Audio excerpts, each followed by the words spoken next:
Hello, good evening बेटा। सबको मेरा आवाज़ सुनाई दे रहा और स्क्रीन दिखाई दे रहा, तो यस बोलो।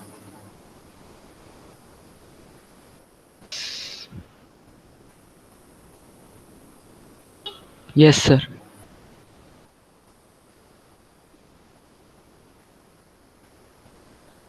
तो लास्ट क्लास में हम लोगों ने गिब्स फ्री एनर्जी के बारे में पढ़ा था कि गिब्स फ्री एनर्जी क्या होता है। तो Gibbs free energy maximum useful work done होता है। ठीक है, तो इसी को गिब्स फ्री एनर्जी बोलोगे। तो गिब्स फ्री एनर्जी ने फॉर्मूला भी डिराइव किया था, तो delta G is equal to delta H minus T delta S. ये होता है गिब्स फ्री एनर्जी। ठीक है, तो इसके बाद ये टेबल बनाया गया है।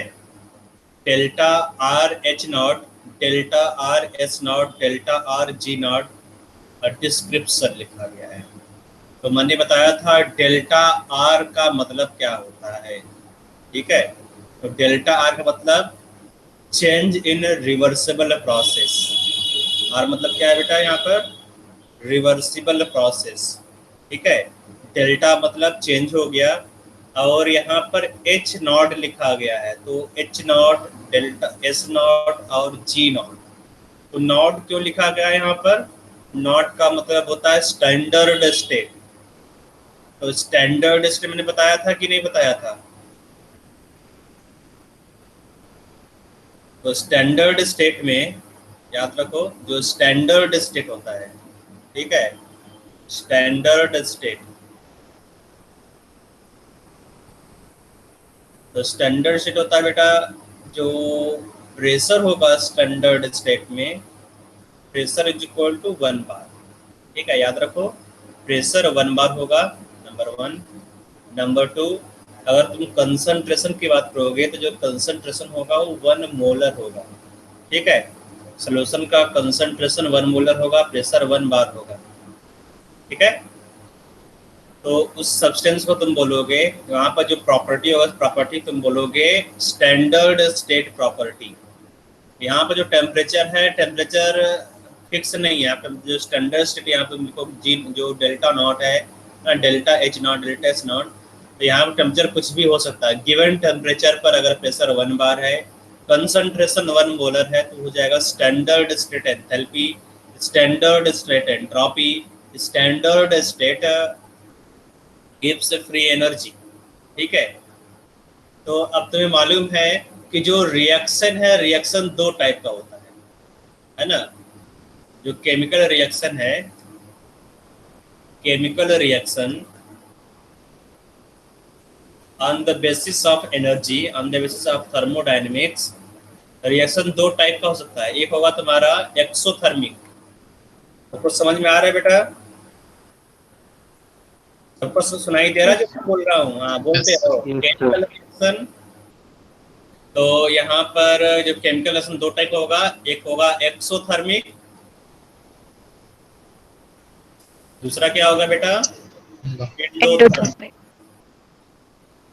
तो एक्सोथर्मिक में डेल्टा एच नॉट का वैल्यू क्या होगा बेटा? डेल्टा एच नॉट एक्सोथर्मिक में पॉजिटिव होगा या नेगेटिव होगा?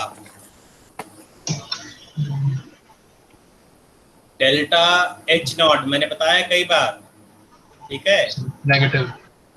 Enthalpy for endothermic reaction positive होगा और एक्सोथर्मिक रिएक्शन नेगेटिव होगा। ठीक है, तो यहाँ पर जो डेल्टा एच नॉट है एंडोथर्मिक रिएक्शन के लिए पॉजिटिव होगा। तो अब यहाँ से यहाँ तो बताओ, यहाँ जो नेगेटिव लिखा हुआ है इसका मतलब कि जो 1 2 3 है ना, अगर यहाँ नंबरिंग करते हैं 1 2 3, तो 1 2 3 जो रिएक्शन होगा क्या होगा बेटा? एक्सोथर्मिक या एंडोथर्मिक? तो हाँ, तो यहाँ से यहाँ तक होगा एक्सोथर्मिक रिएक्शन। ठीक है, एक्सोथर्मिक। और ये नीचे वाले जो रिएक्शन होगा क्या हो जाएगा? एंडोथर्मिक। ठीक है, जहाँ प्लस प्लस प्लस लिखा हुआ एंडोथर्मिक, जहाँ माइनस माइनस माइनस लिखा हुआ क्या हो जाएगा? एक्सोथर्मिक। डेल्टा एस नॉट दिया गया है, डेल्टा एस नॉट के लिए पॉजिटिव ले लिया गया और बाकी 2 के लिए नेगेटिव ले लिया गया। ठीक है, तो बताना तुम्हें कि जो रिएक्शन है ना, जो तुमने केमिकल रिएक्शन लिखा है वो एक्सोथर्मिक होगा, सॉरी वो स्पॉन्टेनियस होगा या नॉन स्पॉन्टेनियस होगा, ये बताना है तुम्हें।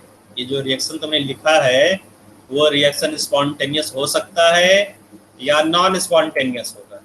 ठीक है, तो अब देखो यहाँ पर तुम्हें हमेशा डेल्टा जी नॉट तुम्हें निकालना होगा। ठीक है, डेल्टा जी नॉट, तो डेल्टा जी नॉट क्या होगा, तुम्हें मालूम है delta G is equal to delta H minus T delta S. अगर नॉट लगा दिया, जब तीनों पर नॉट लगा हुआ है, delta G naught is equal to delta H naught minus T delta H naught, तीनों पर नॉट लगा दो। ठीक है, सेम रिएक्शन होगा। तो अब ये बता दिया गया कि डेल्टा एच नॉट नेगेटिव है, ये नेगेटिव है ना, देखो यहाँ दिया गया नेगेटिव, और डेल्टा एस नॉट ये क्या है बेटा, पॉजिटिव है। ठीक है, जो फर्स्ट टर्म है डेल्टा एच नॉट ये नेगेटिव है, सेकेंड टर्म में जो डेल्टा एस नॉट है वो पॉजिटिव है। तो पॉजिटिव को अगर तुम नेगेटिव से मल्टीप्लाई करोगे तो ओवरऑल क्या आएगा, नेगेटिव। अगर तुमने इस पॉजिटिव को नेगेटिव से मल्टीप्लाई करोगे तो ये नेगेटिव आ जाएगा, नेगेटिव प्लस नेगेटिव, ये भी नेगेटिव है, फर्स्ट टर्म में नेगेटिव, जो सेकंड टर्म है उसको तुमने -1 से यहाँ को माइनस से मल्टीप्लाई कर दिया तो सेकंड टर्म में नेगेटिव हो गया, तो नेगेटिव माइनस नेगेटिव तो ओवरऑल नेगेटिव हो जाएगा, है ना। Yes, इसका मतलब जो डेल्टा जी नॉट है, डेल्टा जी नॉट क्या होगा, लेस देन 0 होगा कि नहीं। अगर delta G not less than 0 है तो ऊपर देखो मैंने क्या लिखा है, अगर delta G not less than 0 है तो जो प्रोसेस है स्पॉन्टेनियस होगा। यहाँ जो प्रोसेस है वो स्पॉन्टेनियस होगा, देखो यहाँ पर लिखा हुआ स्पॉन्टेनियस। तो यहाँ पर मैंने टेम्परेचर के बारे में कुछ नहीं बोला है, टेम्परेचर कोई भी टेम्परेचर यहाँ पे ले लो, ठीक है, चाहे लोअर टेम्परेचर चाहे हायर टेम्परेचर होता है, हर एक टेम्परेचर पर जो तुम्हारा रिएक्शन है, कोई भी टेम्परेचर चाहे लोअर टेम्परेचर हो चाहे हायर टेम्परेचर हो, हर एक टेम्परेचर पर जो तुम्हारा रिएक्शन है वो स्पॉन्टेनियस होगा, मतलब रिएक्शन होगा ही होगा। ठीक है, सेकेंड केस लो यहाँ पर, देखो जो सेकेंड केस है ना, तो सेकेंड केस में भी देख लो, तो सेकेंड केस में बताया गया है कि जो डेल्टा एच नॉट है वो नेगेटिव है, फर्स्ट टर्म नेगेटिव दे दिया गया। ठीक है, फर्स्ट टर्म नेगेटिव है, लेकिन जो सेकेंड टर्म है उसमें डेल्टा एस नॉट पॉजिटिव है, सॉरी नेगेटिव है, डेल्टा एस नॉट नेगेटिव है ना। तो यहाँ पर दो केस बनाया गया है, एक है एट लो टेम्परेचर, अगर यहाँ पर जो डेल्टा एच नॉट है अगर टेम्परेचर कम हो जाए, है ना, अगर डेल्टा एच नॉट का वैल्यू है ना कम हो जाए टी डेल्टा एस नॉट से। ठीक है, देखो यहाँ पर फिर से देखो, यहाँ पर फिर से मैं बता रहा हूँ तो छोड़ दो, यहाँ पर डेल्टा एच नॉट नेगेटिव है, समझ में आ गया, यहाँ पर लिख दिया मैंने नेगेटिव डेल्टा एच नॉट। ठीक है, डेल्टा एस नॉट, जो डेल्टा एस नॉट क्या है यहाँ पर नेगेटिव, तो नेगेटिव को नेगेटिव से मल्टीप्लाई करोगे तो सेकंड टर्म क्या होगा, पॉजिटिव आएगा, है ना। तो अब तुम लोग सोच के बताओ कि ओवरऑल रिएक्शन क्या होगा। एक मिनट में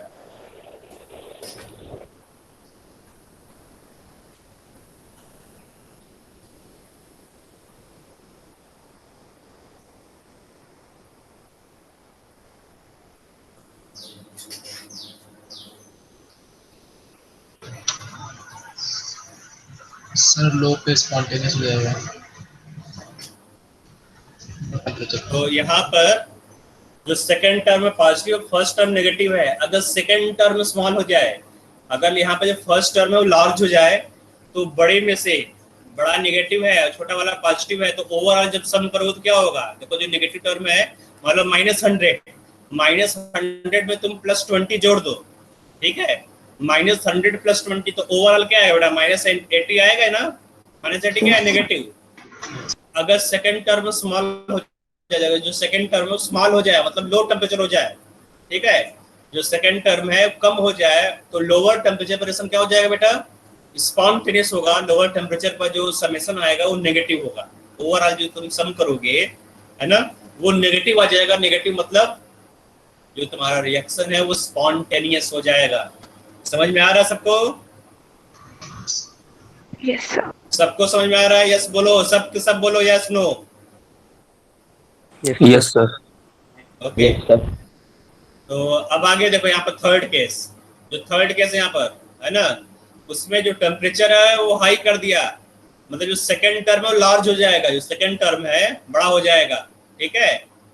तो जो सेकंड टर्म में पॉजिटिव हो गया और बिगर नंबर हो गया बेटा। अगर तुमने यहाँ -100 लिया और इसमें तुम ऐड कर रहे हो 120, जो सेकंड टर्म लार्ज हो जाएगा तो ओवरऑल क्या है बेटा, +20 आएगा ना। अगर सेकंड टर्म लार्ज हो जाएगा और फर्स्ट टर्म उतना ही है -100, ठीक है, और सेकंड टर्म बड़ा है तो minus plus large positive number, तो ओवरऑल पॉजिटिव आ जाएगा। और जब डेल्टा जी नॉट पॉजिटिव हो गया, डेल्टा जी नॉट जब पॉजिटिव हो जाएगा तो क्या होगा,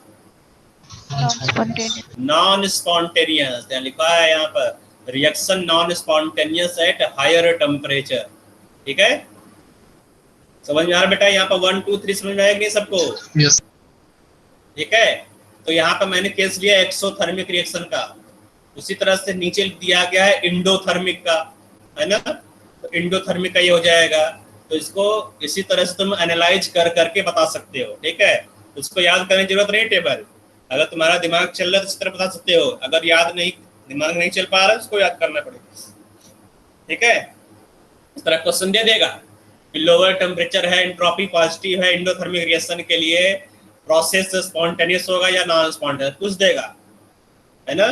तो तुम्हें अगर कुछ नहीं मालूम है, दिमाग नहीं चल पा रहा, तुम्हें याद करना पड़ेगा। और अगर तुमने समझ लिया जो मैंने बताया है तो दिमाग लगाने की जरूरत नहीं है ना, वहां पे याद करने की जरूरत नहीं है, अपने आप तुम कर सकते हो, ठीक है। फिर सबको समझ में आ गया? Yes sir. ओके, तो आगे बढ़ रहे हैं। यहाँ पर आगे एक क्वेश्चन दिया गया है, calculate free energy change when 1 mole of NaCl is dissolved in water at 25 degrees Celsius. Lattice energy is delta S at 25 degrees Celsius is 26.5 joule per mole. Hydration energy of NaCl is this. ठीक है,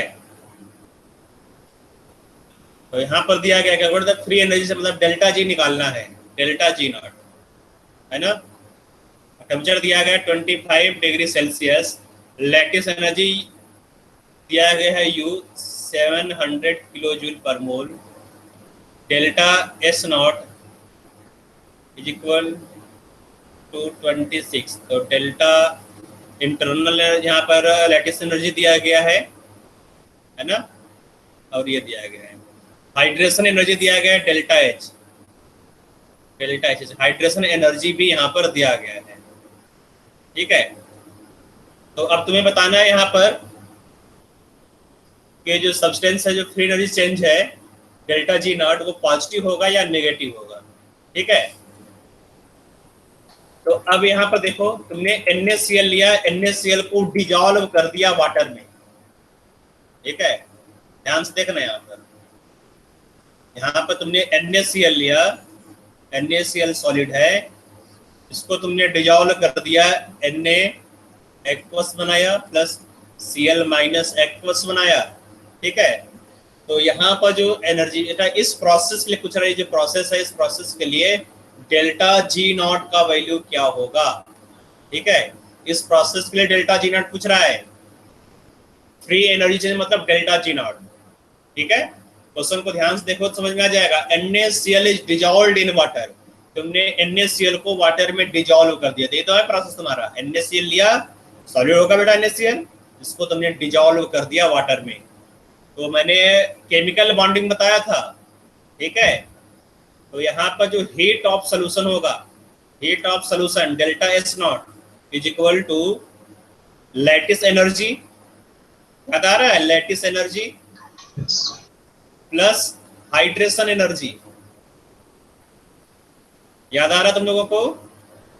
yes. अगर कोई salt dissolve हो जा रहा है तो उसमें दो फैक्टर होते हैं बेटा, एक होगा लैटिस एनर्जी, दूसरा होगा हाइड्रेशन एनर्जी, ठीक है। If hydration energy is greater than lattice energy then salt will dissolve. तो यहाँ तुम देखोगे, इसलिए यहाँ पर दिख रहा है lattice energy 700 kilo joule per मोल है ना, और जो हाइड्रेशन एनर्जी है सॉल्ट का NaCl का वो -696 किलो जूल है। तो लैटिस एनर्जी ज्यादा है यहाँ पर, तो यहाँ लिख लेते हैं। तो जो लैटिस एनर्जी यहाँ पर दिया गया 700 किलो जूल, हाइड्रेशन एनर्जी दिया गया है 6 माइनस दिया गया -696 किलो जूल। ठीक है, इन दोनों को ऐड करोगे तो कितना आ गया बेटा, यहाँ पर आएगा 4 किलो जूल पर मोल। ठीक है, तो यहाँ पर हीट ऑफ सोल्यूशन मिलेगा तुम्हें 4 किलो जूल पर मोल।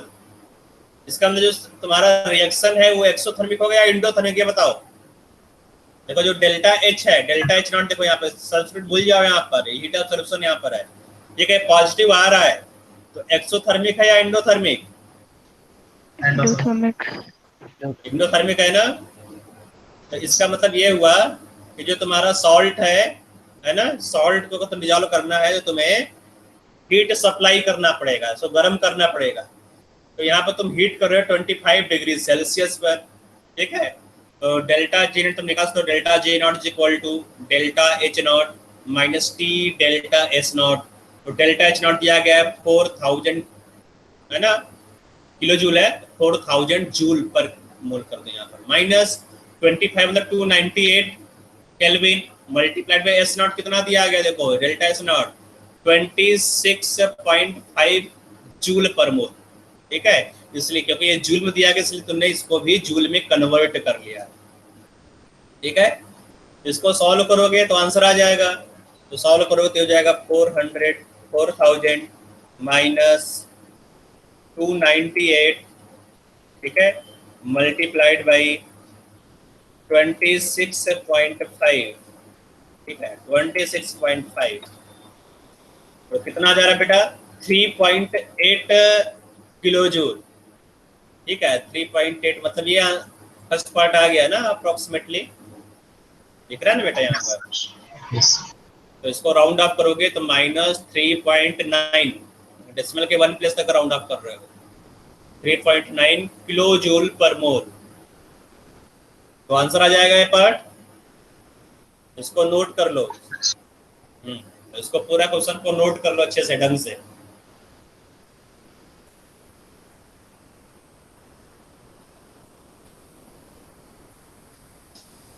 कोई डाउट नहीं है ना किसी को, आगे बढ़ूं? चलो आगे चलते हैं। आगे लिखा गया है relationship between free energy and equilibrium constant. ठीक है, फ्री एनर्जी चेंज और इक्विलिब्रियम कांस्टेंट के बीच में रिलेशनशिप क्या होता है। ठीक है, तो ये जो रिलेशनशिप है तो तुम्हें याद क्या रखना बेटा, इस रिएक्शन को याद रखना है। ठीक है, तो यहाँ लिखा गया है the standard free energy change of the reaction delta G naught where which is equal to the difference in free energy of formation of product and reactant both side in standard state। ठीक है, तो delta G naught क्या होगा बेटा, gives free energy change in standard state। ठीक है, तो यहाँ से तुम्हें क्वेश्चन मिला है delta G is equal to delta G naught plus R T L N Q, ये क्वेश्चन तुम्हें याद रखना है। तो यहाँ पर क्यू क्या है, क्यू को बोलते हैं रिएक्शन कोसेंट। क्यू क्या बोलोगे बेटा, where Q is equal to reaction quotient, है ना। तो ये रिएक्शन कोसेंट होता क्या है मैं बता दे रहा हूँ, रिएक्शन कोसेंट क्या होता है मैं बता दे रहा हूँ। ठीक है, जैसे एक केमिकल इक्वेशन लिखा गया है इस तरह से, केमिकल इक्वेशन दिया गया है A प्लस बी, ठीक है, गिव्स C प्लस डी। इस तरह से केमिकल इक्वेशन दिया गया है। अगर इक्विलिब्रियम होगा तो यहाँ पर इस तरह से दोनों साइड का एरो लग जाएगा। अगर इक्विलिब्रियम में नहीं है, रिवर्सिबल रिएक्शन नहीं है, इक्विलिब्रियम में नहीं है तो इस तरह से रखेगा। ठीक है, तो मान लो ये इक्विलिब्रियम में तो दोनों साइड का एरो लगा दोगे इस तरह से, तो कोई प्रॉब्लम नहीं, यहाँ पर रिएक्शन यहाँ पर यूनि डायरेक्शनल है या बाई डायरेक्शनल है, इससे कोई फर्क नहीं पड़ेगा। तो जो रिएक्शन कोसेंट है, reaction quotient is defined as the concentration of multiplication of product. ठीक है, तो multiplication of concentration of product, तो प्रोडक्ट क्या है यहाँ पर C है और D है, तो C और D का जो कंसंट्रेशन है उसको मल्टीप्लाई कर दोगे। स्क्वायर ब्रैकेट C मतलब होता है कंसंट्रेशन इन मोलरिटी।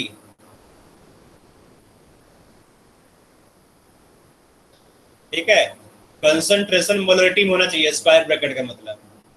ठीक है, तो स्क्वायर ब्रैकेट सी मतलब concentration of C in molarity, concentration of D in molarity. तो ये प्रोडक्ट हो जाएगा, ऊपर रहेगा प्रोडक्ट और नीचे रहेगा reactant, concentration of A multiplied by concentration of B. तो इस रेशियो को, जो रेशियो यहाँ पर आया है कंसंट्रेशन टर्म्स का, इसी रेशियो को बोलते हैं रिएक्शन कोसेंट। ठीक है, और ये तुम लोगों को पढ़ाया जाएगा केमिकल इक्विलिब्रियम में, इसके बाद वाला जो चैप्टर है केमिकल इक्विलिब्रियम। ठीक है, तो इसको नोट कर लो। ठीक है, तो नोट कर लिया। नोट करने के बाद हम लोग देखेंगे कि जो डेल्टा जी होता है, तुमने अभी पढ़ा है। ठीक है, जो डेल्टा जी है, डेल्टा जी का 3 वैल्यू होगा, है ना। हम 3 तरह से देख सकते हैं, delta G greater than 0, delta G less than 0, delta G equal to 0। तो हम लोगों ने नंबर 1 नंबर 2 देख लिया था।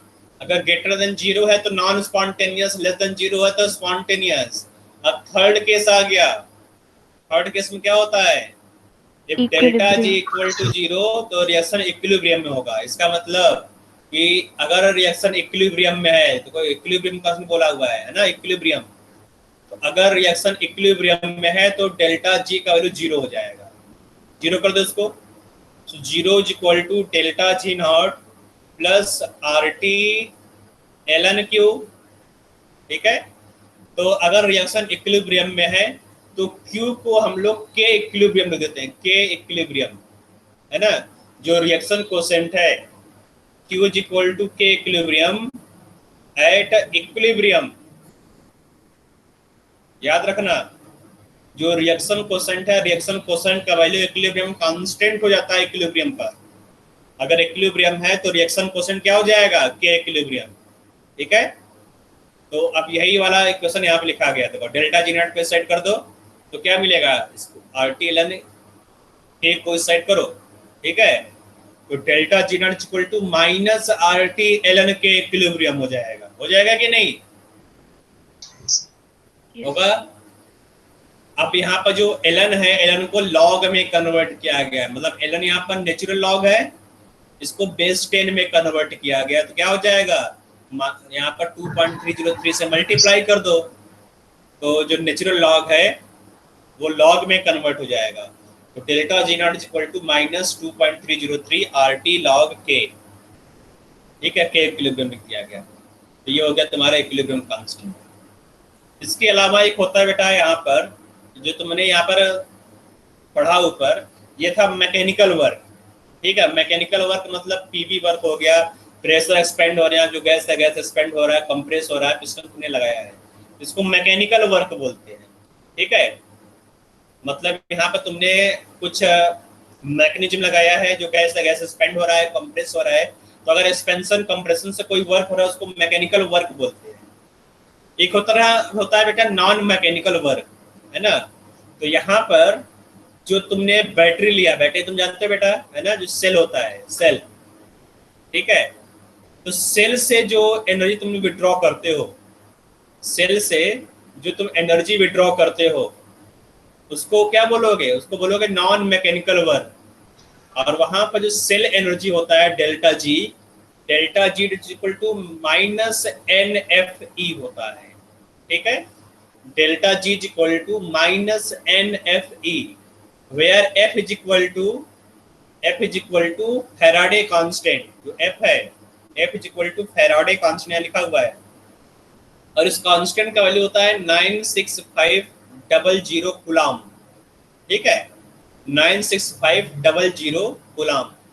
ई यहाँ पर जो बैटरी है, बैटरी का सेल ईएमएफ है, इलेक्ट्रोमोटिव फोर्स। पोटेंशियल जानते हो बेटा, पोटेंशियल जो बैटरी का पोटेंशियल होता है उसको इलेक्ट्रोमोटिव फोर्स बोलते हैं, उसको कैपिटल ई से रिप्रेजेंट किया जाता है, इलेक्ट्रोमोटिव फोर्स, ईएमएफ। ठीक है, इलेक्ट्रोमोटिव फोर्स का शॉर्ट फॉर्म है ईएमएफ। तो कैपिटल ई क्या होगा, ईएमएफ ऑफ द सेल, और एन यहाँ पर है नंबर ऑफ इलेक्ट्रॉन, कितना इलेक्ट्रॉन, यहाँ पर number of moles of electron involve in this reaction. ठीक है, तो इस रिएक्शन को हमको अभी नहीं पढ़ना, ये जो केमिकल है ना, जो तुमने यहाँ पर रिलेशन लिखा है, इसको अभी नहीं पढ़ना है। इसको क्लास 12 में हम लोग डिटेल में देखेंगे, इलेक्ट्रोकेमिस्ट्री। देखो बेटा, इलेक्ट्रोकेमिस्ट्री में तुमको पढ़ना है। ठीक है। लेकिन ये जो फॉर्मूला है, इस फॉर्मूले तुम अभी देखोगे, ठीक है। तो अगर यहाँ पर स्टैंडर्ड स्टेट की बात कर लिया गया, यहाँ पर देखो स्टैंडर्ड स्टेट, तो बस यहाँ पर जी नॉट पर है ना, तो यहाँ पर जी नॉट लगा दोगे और ई के ऊपर 0 लगा दोगे, जी नॉट और ई नॉट, ठीक है। तो ये दो फार्मूला हो गया बेटा। एक हो गया यहाँ पर नॉन स्टैंडर्ड, है ना, यहाँ पर जो है ये स्टैंडर्ड स्टेट में delta G equal to minus N F E, ठीक है। और ये हो गया स्टैंडर्ड, स्टैंडर्ड स्टेट में। तो स्टैंडर्ड स्टेट मतलब क्या हुआ बेटा, स्टैंडर्ड स्टेट का मतलब क्या हुआ, प्रेशर कितना होगा, 1 बार प्रेशर, 1 बार मतलब 1 एटीएम, 1 एटीएम बोल सकते हो। और कंसंट्रेशन कितना होगा, 1 मोलर, ठीक है। तो अगर 1 मोलर कंसंट्रेशन है, प्रेशर 1 बार है, तो उसको बोलोगे स्टैंडर्ड स्टेट। तो delta G naught equal to minus N F E naught, cell मतलब ये जो सेल है, सेल के लिए रिएक्शन लिखा गया है, ठीक है, इक्वेशन को सेल के लिए बनाया गया है, ठीक है। इस फॉर्मूले को हम लोग क्लास 12th में पढ़ेंगे, ठीक है। और याद रखो बेटा, जो डेल्टा जी नॉट है, तो delta G not extend, okay पहले यही बात कर लेते हैं, यहाँ पर सब कुछ यहाँ पर नीचे लिख लेते हैं दोबारा, ठीक है। तो यहाँ पर तुम लोगों ने स्टेट फंक्शन देखा, स्टेट फंक्शन हो गया तुम्हारा delta U, delta U, delta H, delta S, delta G, अभी तुमने पढ़ा यहाँ पर ई, ठीक है। तो अब बताओ बेटा, जो डेल्टा यू है ना, वो स्टेट फंक्शन है, ये सब स्टेट फंक्शन है, ठीक है। ई को छोड़ दो यहाँ पर, तो ये सब स्टेट फंक्शन है, स्टेट फंक्शन, है ना। इसके अलावा जो डेल्टा यू है, ये क्या होगा बेटा, एक्सटेंसिव प्रॉपर्टी, एक्सटेंसिव प्रॉपर्टी, ठीक है। ये सब क्या होगा बेटा, ये सब एक्सटेंसिव प्रॉपर्टी होगा, मतलब मास डिपेंडेंट है, ठीक है। Delta U mass dependent, delta H mass dependent, delta S mass dependent, delta G mass dependent, extensive property. अगर तुम बात करोगे स्टैंडर्ड स्टेट का, delta U not, delta H not, delta S not, delta G naught, तो standard तुमने 0 लगा दिया सबके ऊपर। अब यहाँ पर क्या होगा, जो मास तुमने फिक्स कर दिया 1 मोल, है ना, जो तुम्हारा कंसंट्रेशन 1 मोल होना चाहिए, प्रेशर तुम्हारा 1 बार होना चाहिए, इसका मतलब ये सब क्या हुआ, कांस्टेंट हो गया। तो डेल्टा यू नॉट क्या होगा बेटा, इंटेंसिव। अब जितने भी प्रॉपर्टी है सब क्या हो जाएगा, इंटेंसिव। याद रखो, अगर तुमने 0 लगा दिया सबके सर के ऊपर तो इंटेंसिव हो जाएगा, इंटेंसिव इंटेंसिव इंटेंसिव। और अभी को तुमने 2 प्रॉपर्टी और पढ़ा है यहाँ पर, ठीक है, cell potential and standard state cell potential. ये दोनों भी इंटेंसिव होता है, चाहे यहाँ पर ई लिखा हो चाहे ई नॉट लिखा गया, ठीक है, दोनों ही मास इंडिपेंडेंट होता है, ठीक है। तो इसको भी पढ़ा लेना यहाँ पर, तो ये दोनों भी आएगा इंटेंसिव प्रॉपर्टी में, नोट कर डालो।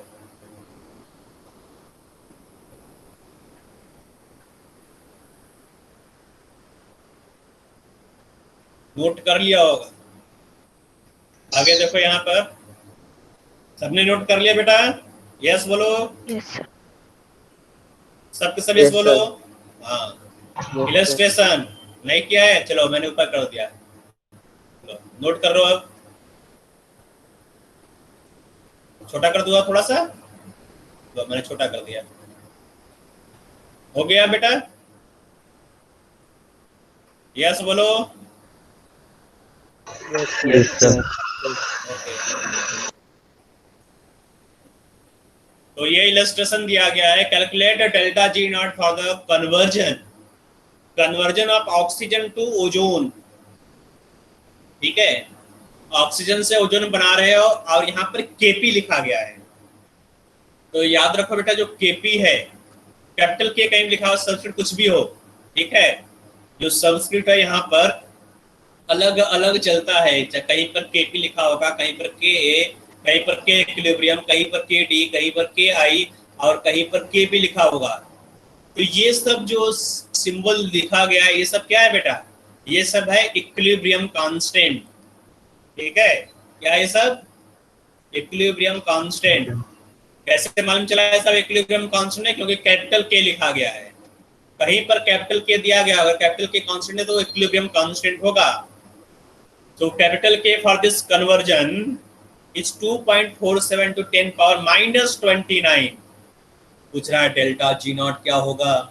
तो मालूम है formula, delta G naught is equal to minus R T L N K, है ना। यहाँ पर केपी लिखा गया तो केपी लिख लो। तो अगर यहाँ पर लॉग भी लिखना तो लॉग भी लगा सकते हो। तो delta G naught is equal to -2.303 R T log of, है ना, लॉग ऑफ यहाँ पर केपी का वैल्यू कितना दिया गया है 2.47 इंटू 10 पावर -29, ये लॉग में आ गया। आर का वैल्यू देखो बेटा, यहाँ पर जो आर का वैल्यू रखोगे, क्योंकि यहाँ पर जो गिब्स एनर्जी है वो जूल में आएगा आंसर, इसलिए आर का वैल्यू क्या रखोगे 8.31 जूल। टेम्परेचर यहाँ पर केल्विन में रखना पड़ेगा। टेम्परेचर कितना दिया गया है 298 केल्विन। समझ रहे हो, 298 केल्विन रख दिया तुमने टेम्परेचर को, ठीक है। तो अब इसका वैल्यू निकालोगे, तो delta G naught is equal to, है ना, इसको सॉल्व करोगे तो आंसर आ जाए। तो यहाँ पर आंसर शायद ऊपर लिखा गया होगा, तो मुझे सॉल्व करना पड़ेगा, इसको ओपन कर देना, ठीक है।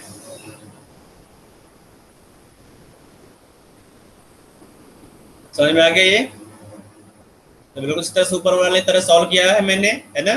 तो -2.303 आर टी लॉग के पी, तो केपी को यहाँ रख दोगे तो आंसर आ जाएगा 163 किलो कैलोरी पर मोल। ये मैं ऊपर फॉर्मूला हटा दे रहा हूँ, यहाँ से दिखाई नहीं दे रहा इससे। तो यहाँ पर आ जाएगा delta G naught is equal to 163 kilo joule per mole. ये सब वैल्यू यहाँ पर रख दोगे, सब्स्टिट्यूट कर दोगे तो आंसर आ जाएगा। तो नोट कर लो, इसका स्क्रीनशॉट ले लो।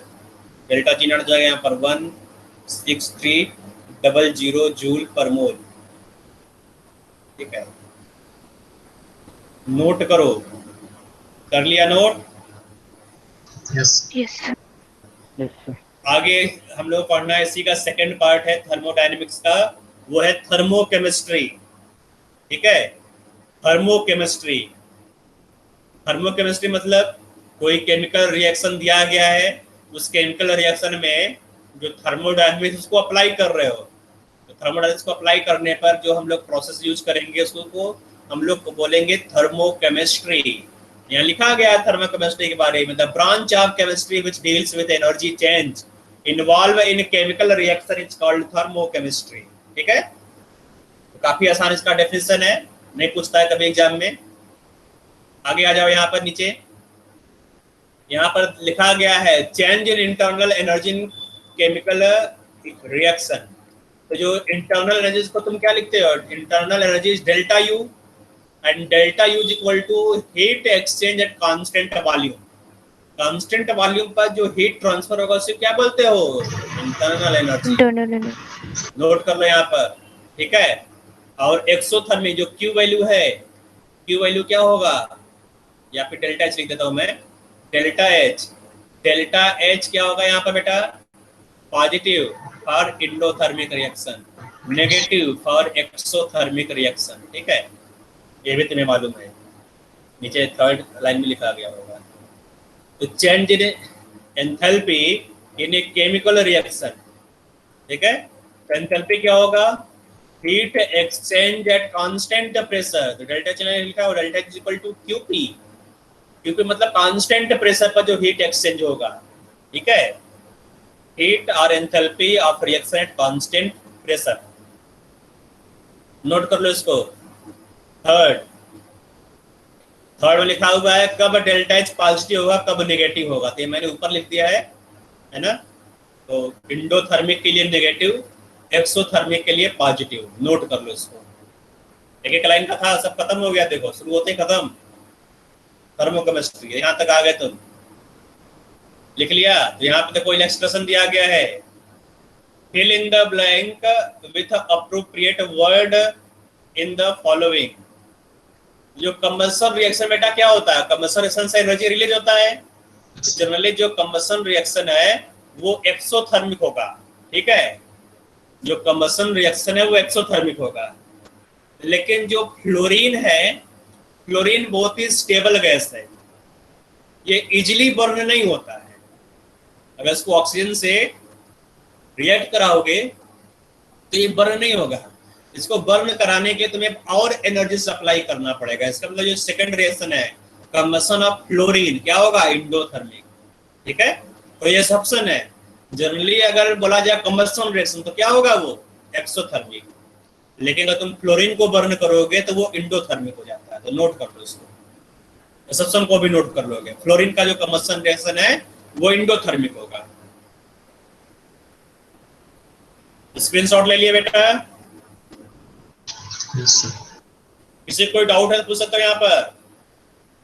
नहीं है, आगे चलते हैं यहाँ पर। Enthalpy of reaction, enthalpy of reaction कहीं कहीं लिखा रहता है हीट ऑफ रिएक्शन।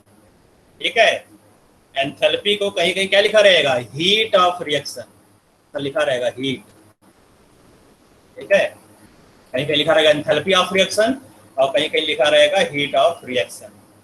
तो क्या लिखा गया यहाँ पर? It is enthalpy change taking place during the reaction when the number of moles reactant product are same as the stoichiometric coefficient indicate the balanced chemical equation। तो यहाँ पर एंथैल्पी चेंज मतलब क्या हुआ? प्रोडक्ट का एंथैल्पी माइनस रिएक्टेंट का enthalpy. इसका कोई रिएक्शन लिखा गया है इस तरह। देखो मैं लिख रहा हूँ, एक रिएक्शन को मैं लिख रहा हूँ। ठीक है, तो यहाँ पर इसे लिखा गया है A plus B gives C plus D. ठीक है, तो अगर तुम्हें एंथैल्पी चेंज निकालना हो डेल्टा H, है ना, delta H of reaction, R लिख दिया मतलब रिएक्शन के लिए लिखा गया है। ठीक है, रिएक्शन के लिए कहीं कहीं पर डेल्टा आर मतलब क्या होगा? रिवर्सिबल। यहाँ पर क्या आर का मतलब? Reaction, delta R H. तो क्या होगा यहाँ पर? Enthalpy, enthalpy of C plus enthalpy of D. ठीक है, सी और डी का एंथैल्पी क्या होगा? प्रोडक्ट का enthalpy minus enthalpy of A plus enthalpy of B. ठीक है, तो ये क्या हो गया? प्रोडक्ट, प्रोडक्ट, और ये क्या हो गया? रिएक्टेंट हो गया। ठीक है, तो product minus reactant, final minus initial, ये होता है delta.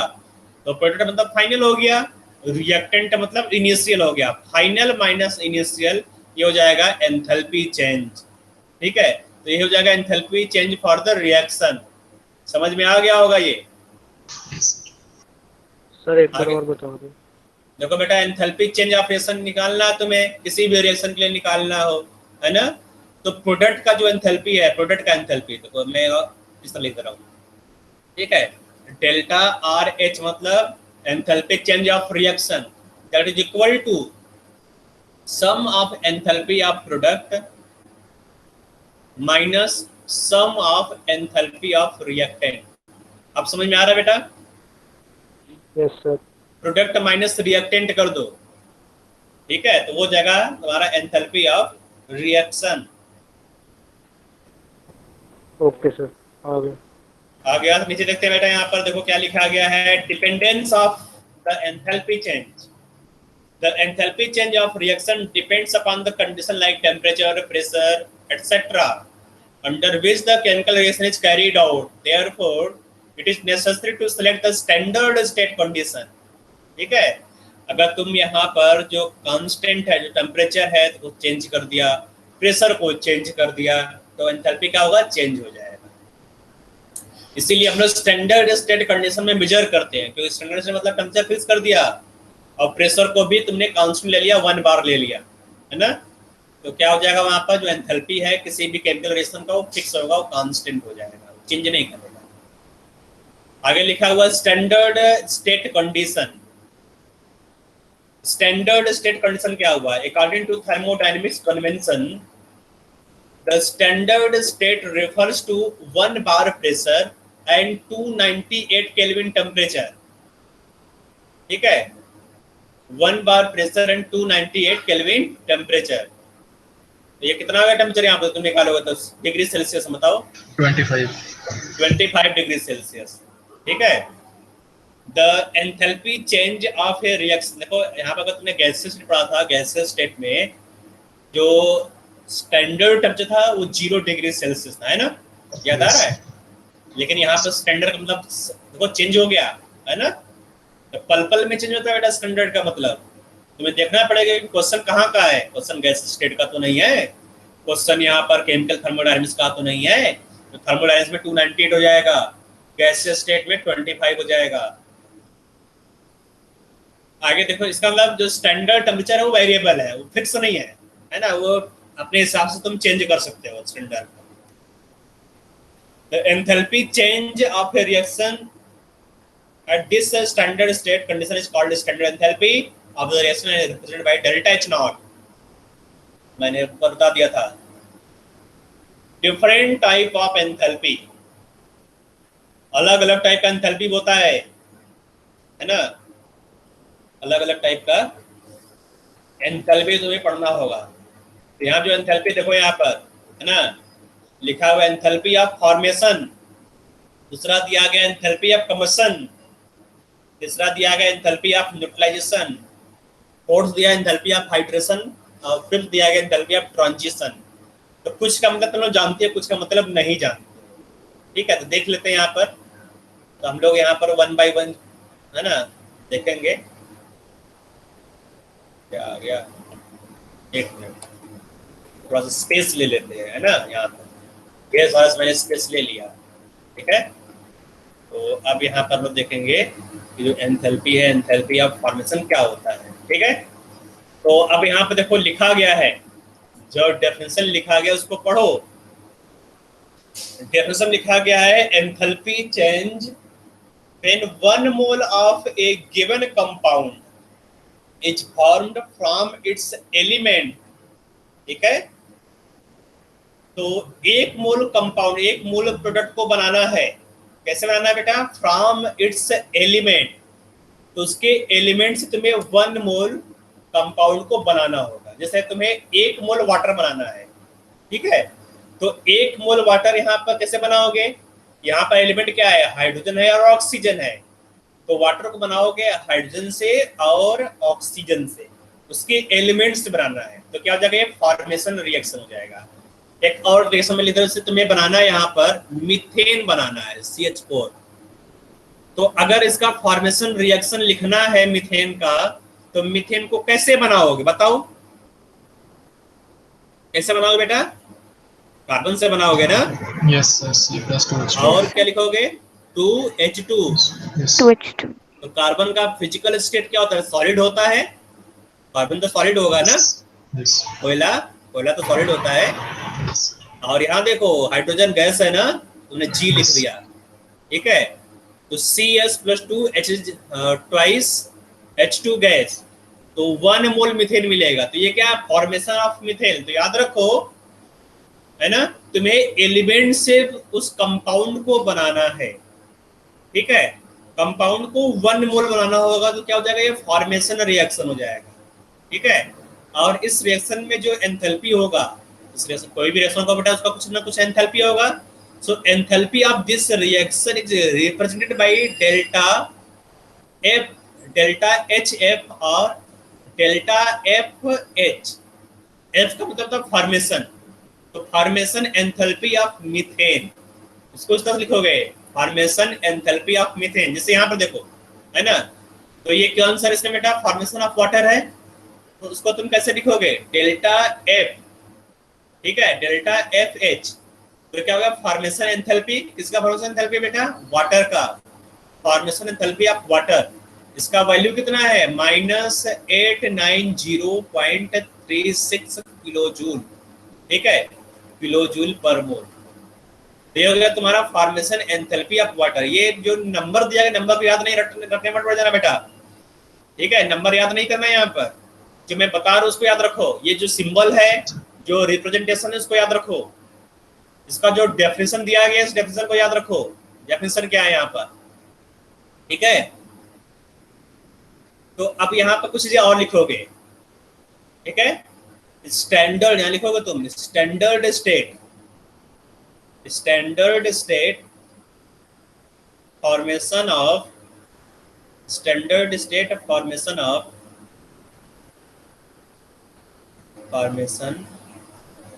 Enthalpy of element in their most stable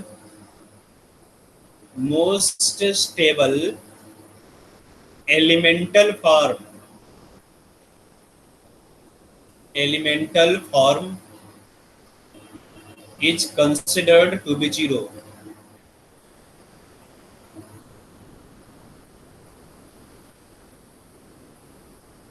ठीक है, ये बहुत इंपॉर्टेंट स्टेटमेंट मैंने लिखा है यहाँ पर, तो इस स्टेटमेंट को भी नोट करोगे। और स्टेटमेंट का मतलब मैं समझा रहा हूँ, है ना, इसका मतलब क्या है मैं समझा रहा हूँ। क्या लिखा गया है, standard state formation enthalpy of element in their most stable elemental form is considered to be zero. तो मतलब यह हुआ कि जो H2 है, H2 क्या बेटा, एलिमेंटल फॉर्म ऑफ हाइड्रोजन है ना। तो अगर इस हाइड्रोजन का स्टैंडर्ड स्टेट एंथैल्पी लिखा जाए, इसका standard state enthalpy of formation लिखा जाए, standard state enthalpy of formation of hydrogen, तो ये क्या होगा, जीरो होगा। जीरो लगा दिए यहाँ पे देखो ऊपर, है ना। तो standard state enthalpy of formation of hydrogen क्या होगा, जीरो होगा। उसी तरह से O2 क्या बेटा, O2 क्या होगा, most stable elemental form of oxygen है, जीरो हो जाएगा। ठीक है, कार्बन ग्रेफाइट, जो ग्रेफाइट है कार्बन का मोस्ट स्टेबल एलिमेंटल फॉर्म है, तो अगर इसका एंथैल्पी ऑफ फॉर्मेशन बात किया जाए, एंथैल्पी ऑफ फॉर्मेशन, ठीक है, तो क्या होगा, जीरो हो जाएगा। Most stable elemental form of, है ना, क्लोरीन, बात किया जाए यहाँ पर क्लोरीन का Cl2, है ना, तो Cl2 का स्टेबल फॉर्म क्या होगा बेटा, Cl2 गैस, ये क्लोरीन गैसेस स्टेट में है, तो अब ये क्या हो जाएगा, जीरो। इसी तरह से यहाँ बात किया जाए standard state formation of enthalpy of bromine liquid, bromine का जो एलिमेंटल फॉर्म है Br2 लिक्विड है, तो जीरो हो जाएगा, है ना। एक और यहाँ पर डेल्टा H0 H+, जो यहाँ पर मोनोअटॉमिक कटायन होता है, जो मोनोअटॉमिक आयंस होगा, ठीक है, मोनोअटॉमिक आयंस का फॉर्मेशन एंथैल्पी जीरो होता है। याद रखो, मैं यहाँ नीचे लिख दे रहा हूँ, मोनोअटॉमिक आयंस का फॉर्मेशन एंथैल्पी भी क्या होगा, जीरो होगा। यहाँ पर मैं लिख दे रहा हूँ फिर से, फॉर्मेशन एंथैल्पी ऑफ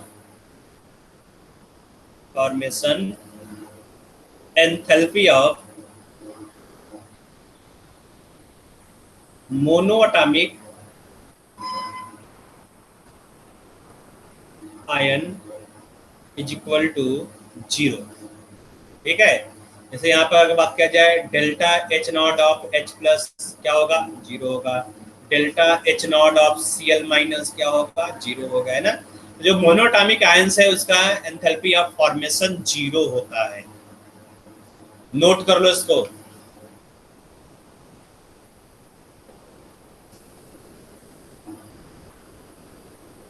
नोट कर लिया? yes.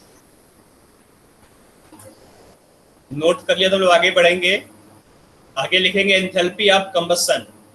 ठीक है, तो नेक्स्ट हेडिंग डालो तुम लोग अपनी कॉपी में, एंथैल्पी ऑफ कंबस्शन। ठीक है, कंबस्शन का मतलब क्या होता है बेटा, हाँ, ऑक्सीजन में बर्न कर देना, जला देना।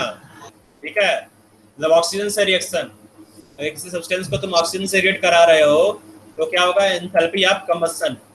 ठीक है, तो अब देखो जो एंथैल्पी ऑफ फॉर्मेशन था, एंथैल्पी ऑफ फॉर्मेशन में जो प्रोडक्ट है, प्रोडक्ट को तुमने 1 मोल लिया, है ना, 1 मोल वाटर में जो एंथैल्पी रिलीज होगा तो तुम बोलोगे एंथैल्पी ऑफ फॉर्मेशन। तो अब यहाँ पर जिसका कंबस्शन एंथैल्पी निकालना उसको 1 मोल लोगे। यहाँ देखो 1 मोल ऑफ मीथेन, है ना, तुम्हें मीथेन को बर्न कराना है, तो combustion enthalpy of methane will be this. ठीक है, कैसे लिखोगे यहाँ पर, delta HC, C stands for combustion, या फिर डेल्टा CH, ठीक है, of methane CH4 is equal to -890.36 kilo joule per mole. अब समझ में आ रहा है बेटा? जिसको बनाना है वो 1 मोल होना चाहिए, या फिर जिसको तुम बर्न कर रहे हो वो भी 1 मोल होना चाहिए। तो ये तुम्हारा एंथैल्पी ऑफ कंबशन। इसके अलावा यहाँ पर लिखा गया है enthalpy of hydration, enthalpy of transition, है ना। एंथैल्पी ऑफ हाइड्रेशन पहले बेटा एंथैल्पी ऑफ न्यूट्रलाइजेशन बताऊंगा मैं भी, बड़ा मत, ठीक है। इसको मैं स्किप कर रहा हूँ फिलहाल के लिए, भी बता रहा हूँ। एंथैल्पी ऑफ हाइड्रेशन, तो 1 मोल सॉल्ट को हाइड्रेट, जैसे यहाँ पर कॉपर सल्फेट एनहाइड्रस है ना। जो सॉल्ट है 2 टाइप का होता है बेटा, हाइड्रस सॉल्ट और एनहाइड्रस सॉल्ट। एनहाइड्रस सॉल्ट मतलब क्या हुआ, वाटर नहीं है वहां पर, है ना। तो ये क्या बेटा हाइड्रेटेड सॉल्ट है। तो एनहाइड्रस सॉल्ट को हाइड्रेटेड सॉल्ट बनाने में जो एनर्जी रिलीज होगा उस एनर्जी क्या बोलोगे, एंथैल्पी ऑफ हाइड्रेशन, है ना। वो यहाँ लिखा हुआ है enthalpy of hydration of given, बेटा डेफिनेशन यहाँ लिखा हुआ है। अगर मैं यहाँ पर तेज बोल रहा हूँ तो डेफिनेशन यहाँ लिखा ऐसा नहीं है कुछ मैं यहाँ लिखा नहीं हूँ, सब कुछ यहाँ लिखा हूँ मैं क्लियर। तो 1 मोल, देखो यहाँ पर 1 मोल सॉल्ट को, 1 मोल सॉल्ट को हाइड्रेट करने में जो एनर्जी रिलीज होगा उसको तुम हाइड्रेशन एंथैल्पी बोलो, ठीक है। या 1 मोल सब्सटेंस, यहाँ पर अगर सॉल्ट नहीं सब्सटेंस बोलते, सब्सटेंस, तो 1 मोल सब्सटेंस को हाइड्रेट करने में जो एनर्जी रिलीज होगा उसी को हाइड्रेशन एंथैल्पी बोलोगे, ठीक है। और हाइड्रेशन एंथैल्पी को डेल्टा H H नॉट या फिर डेल्टा H H से रिप्रेजेंट किया जाता है। Enthalpy of hydration of a given anhydrous और partially hydrated salt is the enthalpy change when it combines with the requisite number of moles of water from a specific hydrate to form a specific hydrate. For example, anhydrous copper sulfate is represented by this reaction, ठीक है। तो ये हो गया enthalpy of hydration. इसके नीचे लिखा हुआ है एंथैल्पी ऑफ ट्रांजिशन। ट्रांजिशन मतलब अगर कोई सब्सटेंस है वो अलग अलग एलोट्रोपिक फॉर्म में एग्जिस्ट कर रहा है, तो एक एलोट्रोपिक फॉर्म से सब्सटेंस दूसरे एलोट्रोपिक फॉर्म में चेंज हो गया, है ना। तो ये क्या हो बेटा, ट्रांजिशन हो रहा है। ग्रेफाइट से डायमंड में क्या हो रहा है बेटा, ट्रांजिशन, ठीक है। तो ग्रेफाइट को डायमंड में कैसे कन्वर्ट करोगे, कुछ ना कुछ यहाँ पर एनर्जी यूटिलाइज हुआ होगा। Yes. और जो एनर्जी यूटिलाइज हुआ उस एनर्जी तुम क्या बोलोगे, एंथैल्पी ऑफ ट्रांजिशन, ठीक है। मतलब जो वर्ड यहाँ लिखा गया है वो होना चाहिए, तो क्या हो जाएगा, enthalpy of that word. Enthalpy of combustion मतलब ये सब्सटेंस को जला दिया, जो एनर्जी रिलीज हो रहा है उसको तुम क्या बोलोगे, एंथैल्पी ऑफ कंबशन बोलोगे। एंथैल्पी ऑफ ट्रांजिशन, यहाँ पर ट्रांजिशन हो रहा होगा, जो एनर्जी रिलीज हो रहा है उसको तुम क्या बोलोगे, एंथैल्पी ऑफ ट्रांजिशन, ठीक है। तो ये जो वर्ड है क्लियर हो गया होगा, ट्रांजिशन और हाइड्रेशन। तो ऊपर आता है यहाँ पर एंथैल्पी ऑफ न्यूट्रलाइजेशन लिखा गया है, जो छुपा पड़ा है ऊपर, है ना। तो इसको मैं बता दूं बेटा, एंथैल्पी ऑफ न्यूट्रलाइजेशन क्या होता है, ठीक है। एंथैल्पी ऑफ न्यूट्रलाइजेशन तो काफी बड़ा सा यहाँ लिखा हुआ है इसलिए मैंने छुपाया हुआ था, ठीक है।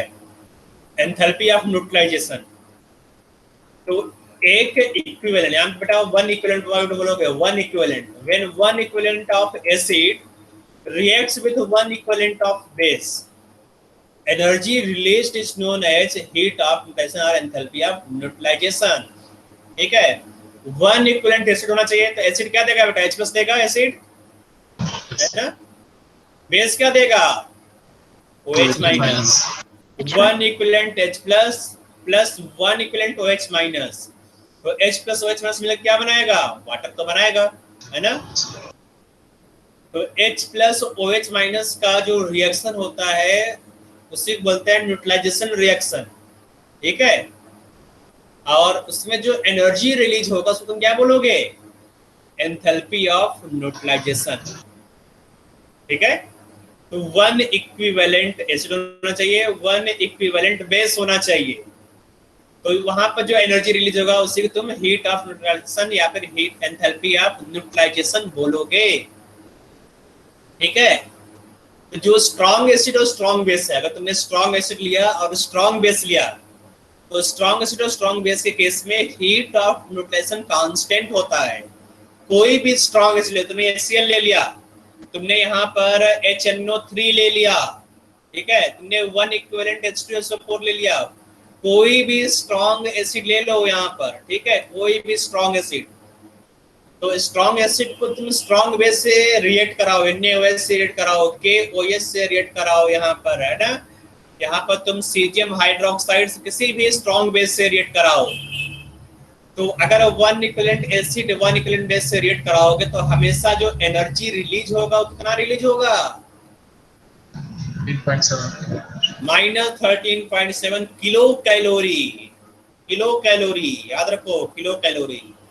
और इस नंबर को याद रखना है, इस नंबर को, इसके ऊपर मैंने जो नंबर लिखा था पहले बोला था कि इसको याद नहीं करना है, heat of formation of water याद नहीं करना है, लेकिन यहाँ पर heat of neutralisation of water, sorry heat of neutralisation of acid and base, इस नंबर को याद रखना है, ठीक है। -13.7 जो नंबर है, इस नंबर को तुम याद रखोगे, याद हो गया नंबर, ठीक है। तो ये हमेशा स्ट्रॉन्ग एसिड और स्ट्रॉन्ग बेस के केस में वैलिड है।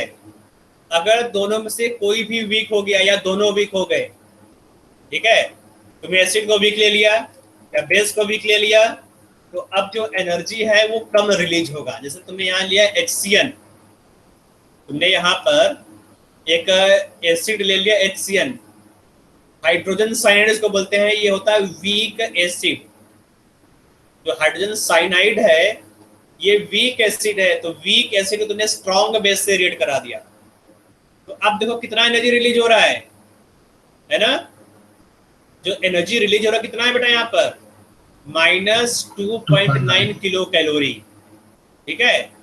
तो यहाँ पर जो एनर्जी रिलीज हुआ वो कम हो गया ना, ठीक है। तो अगर कोई भी एक सब्सटेंस वीक हो जाए, चाहे एसिड चाहे बेस, तो वहां पर जो एनर्जी रिलीज होगा वो कम रिलीज होता है। क्यों रिलीज कम होता है बेटा, क्योंकि जो वीक एसिड है, जैसे तुमने यहाँ पर वीक से ले लिया CH3 COOH, तो जो वीक एसिड है ना, तो वीक एसिड और वीक बेस का डेफिनेशन क्या होता है बेटा, जो सॉल्यूशन में पार्शियली डिसोसिएट हो, जो सॉल्यूशन में पार्शियली डिसोसिएट होता है उसको तुम वीक एसिड या वीक बेस बोलते हो कि नहीं। क्लास 10 का टिप्स बोल रहा हूँ मैं, क्लास 10 में तुमने यही पढ़ा था, पढ़ा था कि नहीं क्लास 10 में, सबको बोल रहा हूँ मैं, तो दो लोग बोल रहे हैं यस नो, बाकी लोग चुपचाप बैठे हुए हैं। हाँ, तो अगर वीक एसिड और वीक बेस को तुम डिफाइन करना चाह रहे हो, तो वीक एसिड और वीक बेस क्या होता है बेटा, तो वीक एसिड वीक बेस होगा the substance which furnaces which partially dissociate in the solution are known as weak acid और weak base, ठीक है।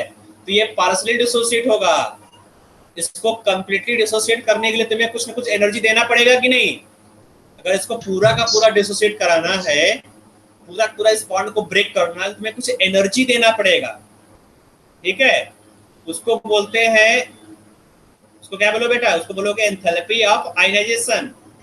अगर पूरा पूरा आयनाइज कराना हो इसको तो क्या बोलोगे, enthalpy of ionisation of acid और बेस।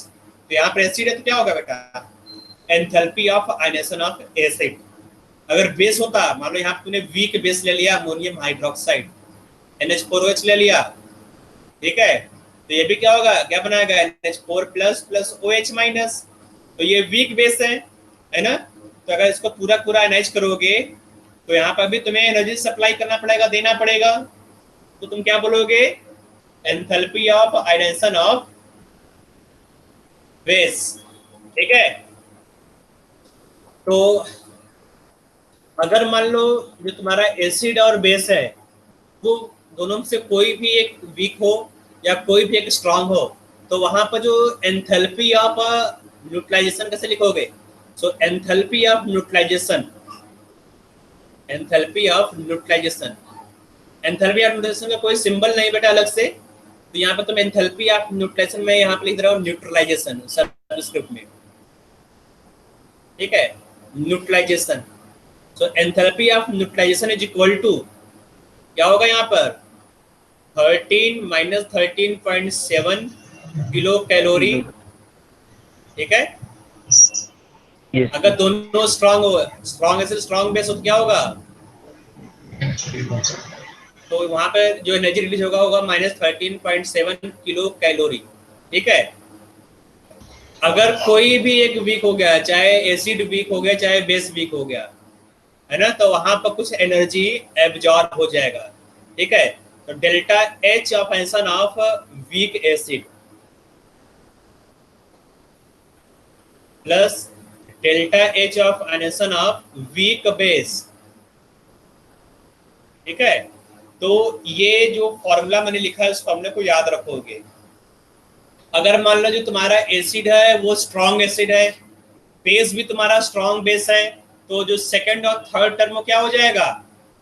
0 0। ठीक है। अगर मान लो केवल एसिड वीक है और बेस स्ट्रॉन्ग है, तो बेस जो स्ट्रॉन्ग हो 0 हो जाएगा। बेस अगर स्ट्रॉन्ग हो तो बेस क्या होगा? 0। और एसिड का तुम वैल्यू रखोगे डेल्टा एच आई दिया होगा वहां पर क्वेश्चन में। ठीक है, समझ में आ रहा है बेटा? Yes, sir. यूनिट को ध्यान रखोगे, ये किलो कैलोरी में है, तो डेल्टा एच आई भी किलो कैलोरी में होना चाहिए, और delta H I weak base के लिए भी किलो कैलोरी में तुम यूज करके रखोगे। तो इसको नोट कर लो। नोट कर लिया सबने? Yes. चलो आगे चलते हैं। अगर नोट कर लिया तो हम लोग पढ़ेंगे यहाँ पर हेसेस लॉ। ठीक है, हेस लॉ। तो जो हेस लॉ है वो थर्मोडायनेमिक्स का बैकबोन है, थर्मोकेमिस्ट्री का। यहीं से थर्मोकेमिस्ट्री स्टार्ट होता है ना। ढेर सारे क्वेश्चन यहाँ पे करना होगा तुम्हें, वो सब डिपेंड होगा हेस लॉ पर। तो लॉ क्या बोलता है यहाँ पर, लॉ को देख लेंगे। बहुत आसान सा लॉ है यहाँ पर, है ना। तो जो लॉ है यहाँ, लॉ तो गायब हो गया, लॉ कब चला गया? एक मिनट बेटा, लगता है मिस हो गया लॉ से, है ना। कोई बात नहीं, अगर लॉ मिस हो गया है तो हम लोग यहाँ पर लॉ को देखेंगे बाद में। ठीक है, कोई बात नहीं।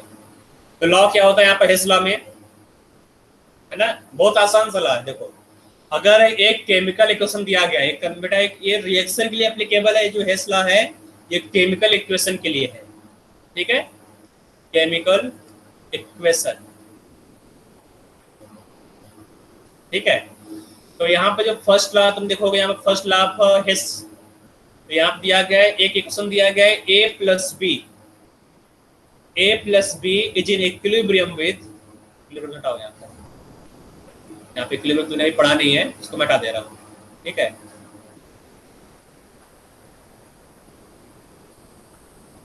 a plus B gives c plus D, है ना। और यहाँ पर जो डेल्टा एच है, delta H of reaction is equal to X. इस रिएक्शन का जो डेल्टा एच है वो एक्स दिया गया है। ठीक है बेटा। अब इस रिएक्शन को उल्टा कर दो, मतलब जो प्रोडक्ट है उसको रिएक्टेंट बना दो। अगर प्रोडक्ट को रिएक्टेंट बनाओगे तो क्या होगा? C प्लस डी गिव्स क्या होगा, बोलो? A plus B. तो अगर इक्वेशन को रिवर्स करोगे तो डेल्टा एच क्या होगा? डेल्टा एच क्या होगा बेटा? Minus previous value. ठीक है, उसका उल्टा ले लोगे। अगर रिएक्शन को उल्टा करोगे तो डेल्टा एच भी नेगेटिव हो जाएगा। सेकंड लॉ देखो, यहाँ पर दिया गया equation a plus B is in equilibrium with c plus D. General equation दिया गया है ना। मैं सोचना यहाँ पर हमेशा a प्लस बी ही होना चाहिए, कोई भी केमिकल इक्वेशन दिया गया हो। a plus B gives c plus D, delta H is equal to X मान लो दे दिया गया इस केमिकल इक्वेशन के लिए, है ना।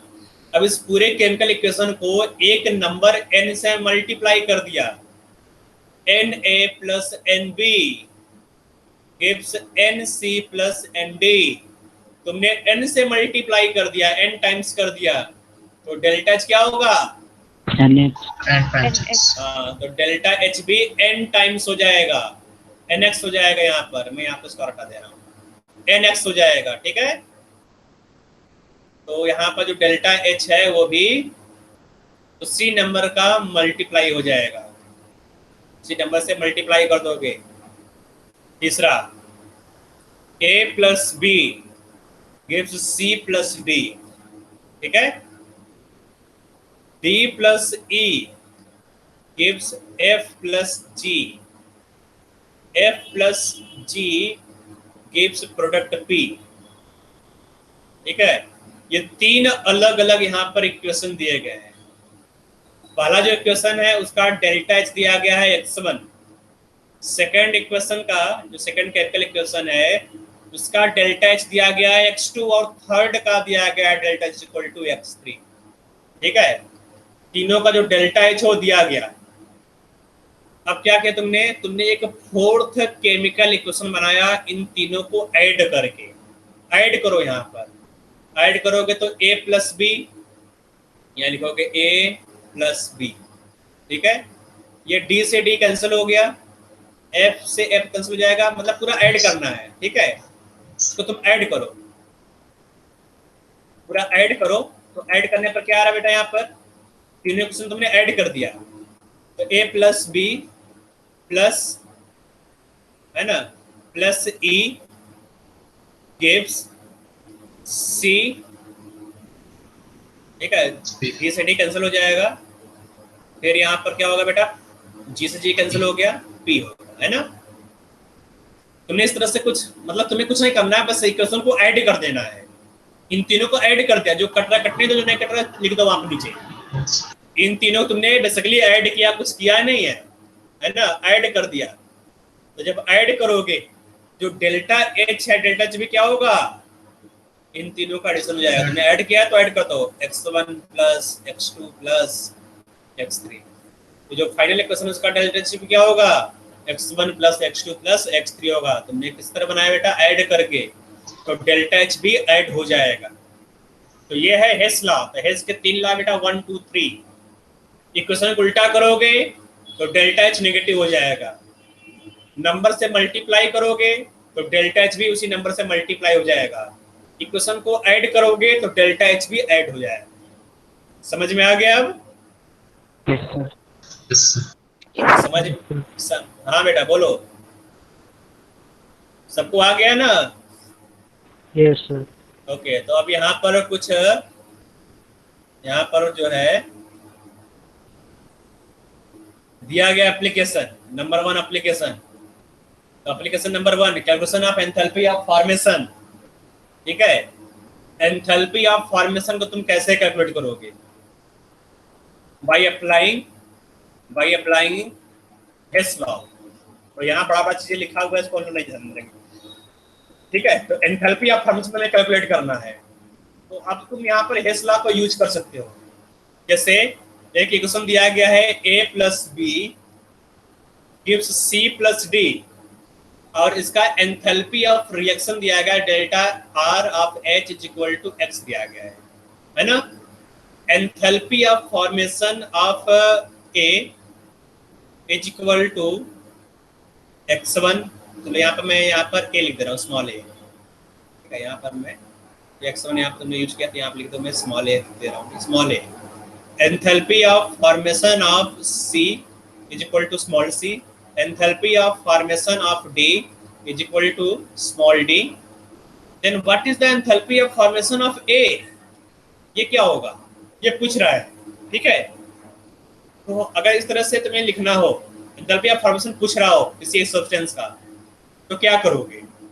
तो याद रखो बेटा, enthalpy of formation और enthalpy of relation, enthalpy of reaction, तो यहाँ पे एक रिलेशन होता है, ठीक है। So enthalpy of reaction is equal to sum of enthalpy of formation of product minus sum of enthalpy of formation of reactant, ठीक है। तो enthalpy of product minus enthalpy of reactant कर दोगे तो क्या हो जाएगा, एंथैल्पी ऑफ रिएक्शन आ जाएगा। तो यहाँ पर एंथैल्पी ऑफ रिएक्शन, इस रिएक्शन के लिए देखो दिया गया है x, ये दिया गया है x।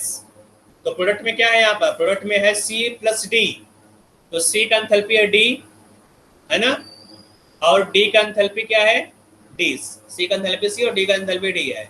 Small c plus small d होगा कि नहीं एंथैल्पी ऑफ प्रोडक्ट में, माइनस एंथैल्पी ऑफ रिएक्टेंट, तो रिएक्टेंट में ए है, ठीक है, और जो अननोन है उसका एंथैल्पी ऑफ फॉर्मेशन ऑफ, ये बी का निकालना सर है ना। एक बार और रिपीट कर दो।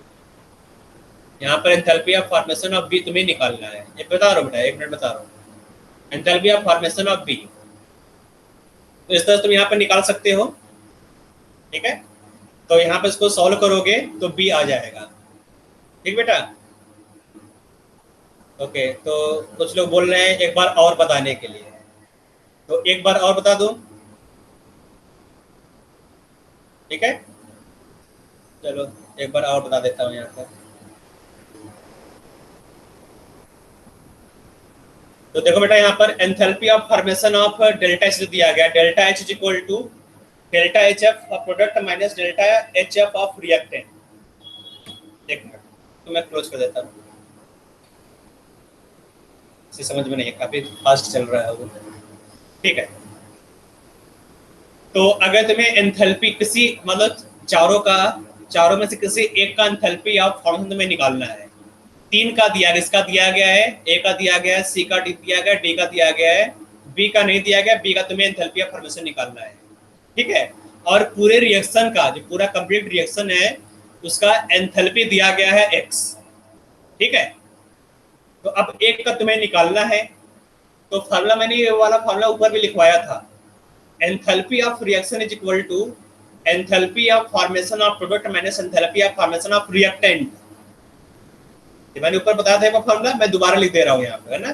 तो बस यहाँ पर बस वहां पर डेल्टा एच लिखा गया था, यहाँ पर डेल्टा एच एफ लिख दिया गया, मतलब फॉर्मेशन एंथैल्पी। तो जब भी डेल्टा लिखा गया और डेल्टा एच ऑफ रिएक्शन, तो क्या होगा, प्रोडक्ट माइनस रिएक्टेंट होगा, ठीक है। तो enthalpy of summation of enthalpy of product minus summation of enthalpy of reactant. तो प्रोडक्ट में क्या है, सी और डी है, तो सी और डी का एंथैल्पी यहाँ लिख दोगे, enthalpy of C plus enthalpy of D minus enthalpy of reactant.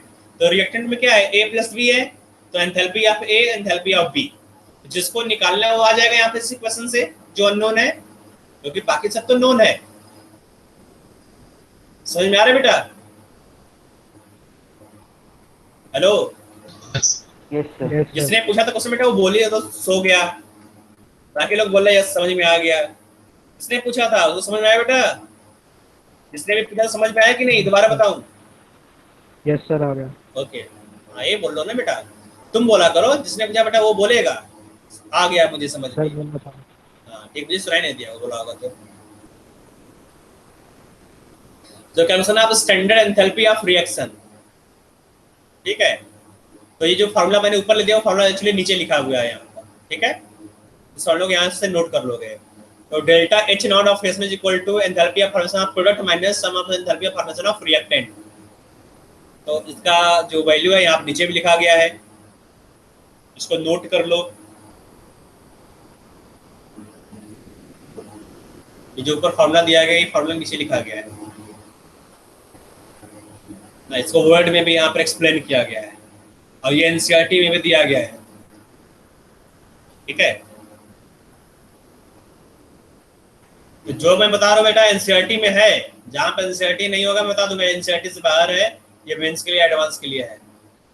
अभी जितना भी तुम पढ़ रहे हो सब के सब कहाँ के लिए है बेटा, सब के सब एनसीईआरटी के लिए। ये कहाँ से आ गया क्वेश्चन, क्वेश्चन आ गया यहाँ पर।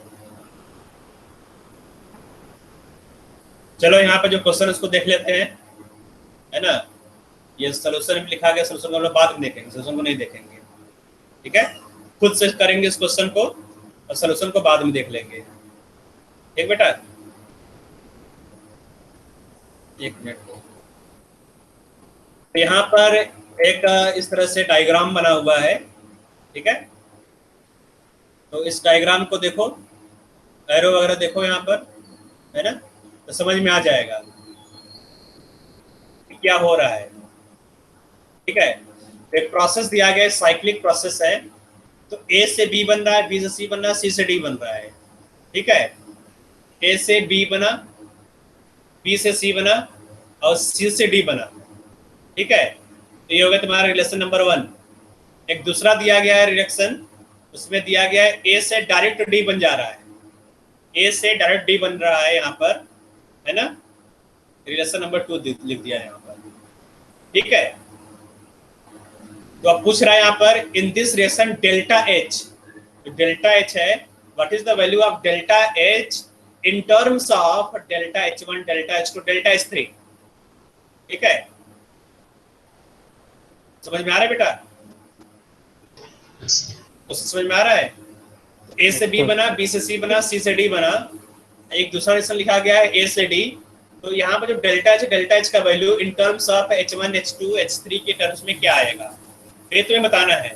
तो अब देखो यहाँ पर हम लोग इस पूरे इक्वेशन को तोड़ कर लिखेंगे, ठीक है। ए से बी बना, ए से बी बन रहा है, तो यहाँ पर एंथैल्पी क्या हो रहा है बेटा, डेल्टा H1 है। ए से बी में देखो डेल्टा H1 है या नहीं है, देखो, है ना।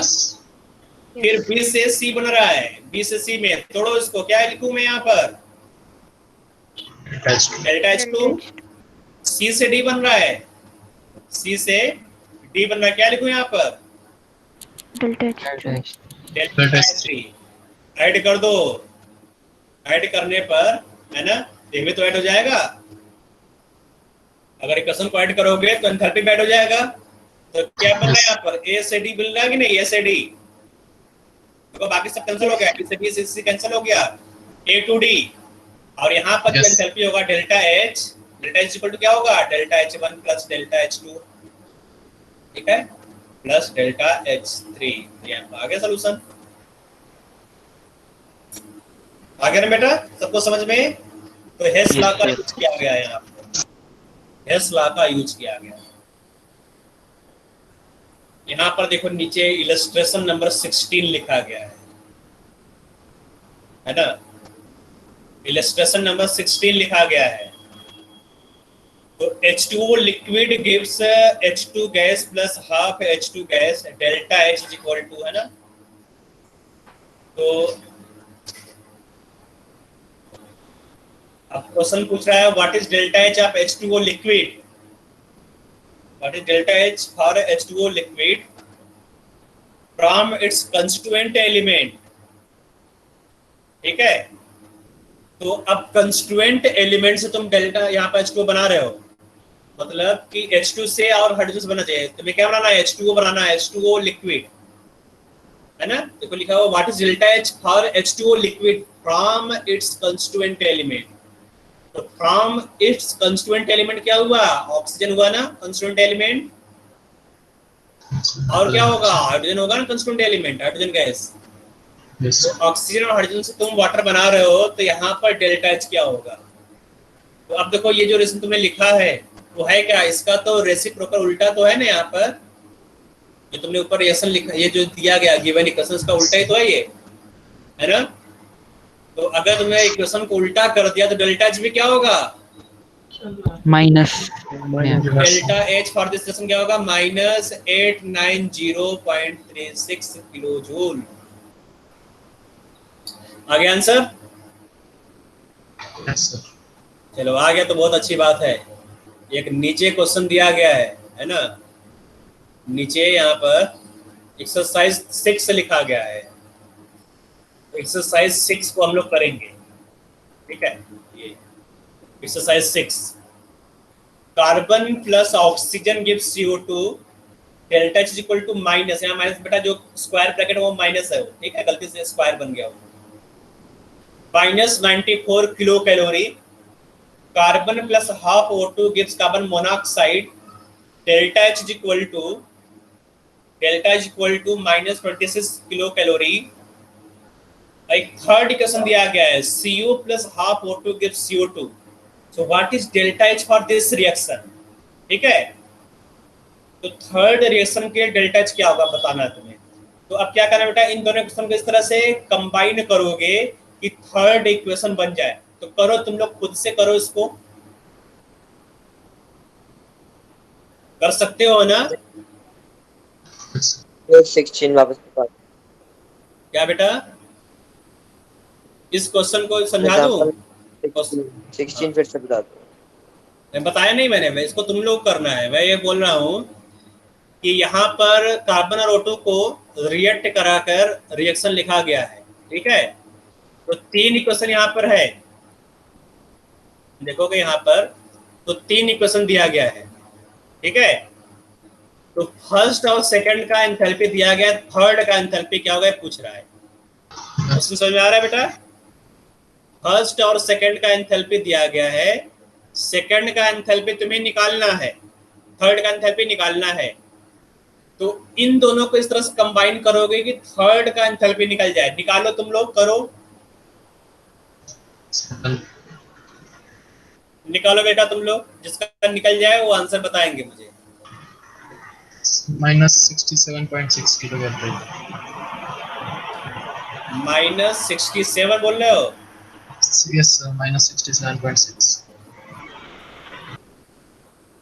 एक का आंसर आ गया -67.6 किलो कैलोरी।